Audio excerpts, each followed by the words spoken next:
Students देखिए example 3 हमसे क्या कह रहा है, बिल्कुल सिंपल है अगर कॉन्सेप्ट समझ में आ गया तो। Champa went to a sale to purchase some pants and skirts. ठीक है, तो चंपा ने पैंट और स्कर्ट्स खरीदे कुछ मार्केट जाके। When her friends asked her how many of each she had bought, मतलब उसने कितने खरीदे। ठीक है, she answered the number of skirt is too less than twice the number of pants purchased। Important है क्योंकि ये फर्स्ट स्टेटमेंट है जहां से अपने को क्या होगा, इक्वेशंस बनेगी। ठीक है, second, also the number of skirt is 4 times the number of pants purchased. Clear है क्या? ये सेकंड स्टेटमेंट है जहां से सेकंड इक्वेशन बनेगी। Help her friends to find how many pants and skirts Champa bought. ठीक है, तो देखो बिल्कुल सिंपल है।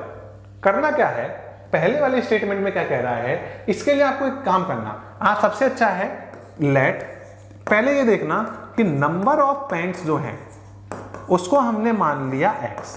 आप बाय भी मान सकते हो, कोई प्रॉब्लम नहीं है, आप जो भी माने प्लीज उसको इतना रिप्रेजेंट कर देना। ठीक है, इसका फायदा क्या होगा कि जो भी टीचर्स कॉपी चेक करेंगे तो उनको आसानी रहती है। ठीक है, क्योंकि कई बार क्या होता है आप x ले लो बाय ले लो, इतना मैटर नहीं करता, लेकिन आप रिप्रेजेंट सही करें। ठीक है, कोई बच्चा उसे x लेगा और कोई बाय लेगा तो कंफ्यूजन क्रिएट होगा, इसलिए तो अपन ने इसको क्या ले लिया, x ले लिया। हाँ जी सर, और नंबर ऑफ स्कर्ट्स कितनी हो जाएंगी sir, number of skirts equal to मेरा हो गया y। क्या सेकंड चीज क्लियर है क्या? हाँ जी सर।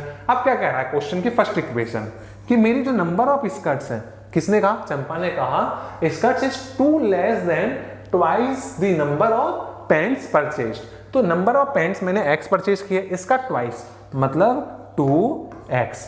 उसमें से कितने मोर है कि लेस है सर, लेस है, कितने 2। तो फर्स्ट इक्वेशन आ गई 2x माइनस 2। क्लियर है क्या? y equal to 2x minus 2।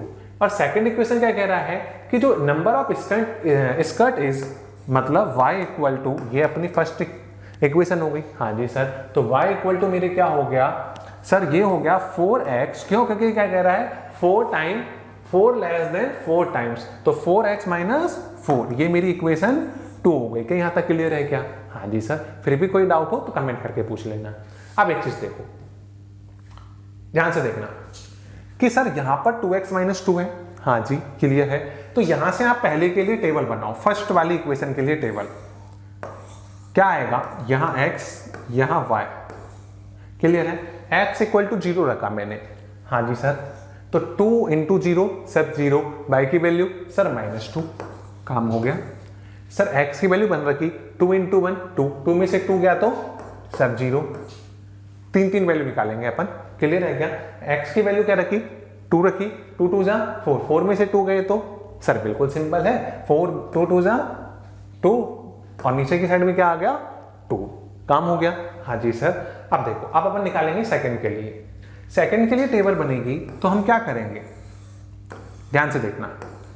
Sir ये x है, ये मेरा y है, x की वैल्यू 0 रखी, 4 इंटू 0 सर अगेन माइनस का 4, और सर x की वैल्यू हमने 1 रखी, क्या आया 4 बन जा 4 में से 4 गया तो सर 0, और बोलो x की वैल्यू 4 2 जा 8, और 4 2 जा 8 में से 4 गए तो सर 4, x की वैल्यू 4 रखने पे। अब अगर मैं इसको ग्राफिकली अगर रिप्रेजेंट करूंगा तो ध्यान से देखना, x की वैल्यू 0 एंड माइनस 2, मतलब क्या हुआ, ये 0 हो गया एंड माइनस 2, तो पहला पॉइंट तो अपना ये हो गया।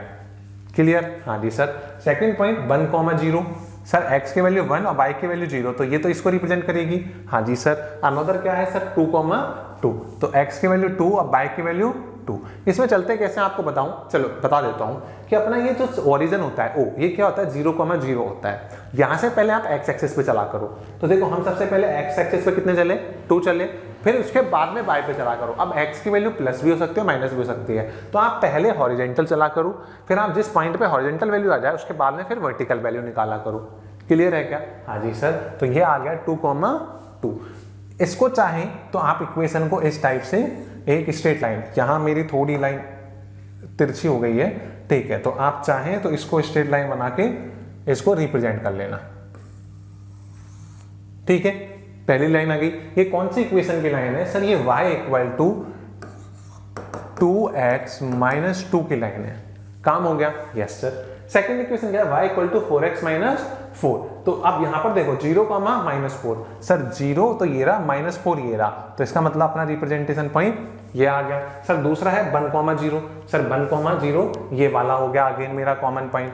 और क्या है सर 2, 4, 2, ये रहा और 4 मेरा ये रहा, तो अपन इसको भी मैच कर दें क्या? हाँ जी सर, तो ये कुछ इस टाइप से मैच होगा, या येलो से कर देता हूं अगर आपको क्लियरली दिखे तो इसके लिए, ठीक है। तो ये वाली इक्वेशन मेरी कौन सी हो गई सर? y = 4x - 4। क्या ये कोई पर्टिकुलर पॉइंट से जा रही है क्या? हाँ जी सर, देखो कॉमन 1, 0 आ रहा था, तो ये मेरा जो 1, 0 है ये मेरा क्या है? इंटरसेक्टिंग पॉइंट है, या फिर बोल सकता हूं मैं एग्जैक्टली 1 सॉल्यूशन वाला केस हो गया। क्या आपको कॉन्सेप्ट समझ में आ गया? क्या आ गया? तो नीचे कमेंट में कर देना यस सर। तो आप चाहें तो इसको यहाँ पे रिप्रेजेंट, चाहे नहीं कंपलसरी है, -4 0, 4 रिप्रेजेंट कर देना। कोऑर्डिनेट वाला इसका क्या है सर? 0, -2। तो इस टाइप से आप जितने भी अपने वैल्यूज है उन सबकी वैल्यूज के कोऑर्डिनेट रिप्रेजेंट करने हैं और इनकी नेमिंग भी करनी है, ठीक है। आई होप आपको कॉन्सेप्ट समझ में आ गया होगा। फिर भी कोई डाउट हो तो कमेंट करके पूछ लेना। मिलते हैं नेक्स्ट वीडियो में, तब तक के लिए धन्यवाद। जय हिंद।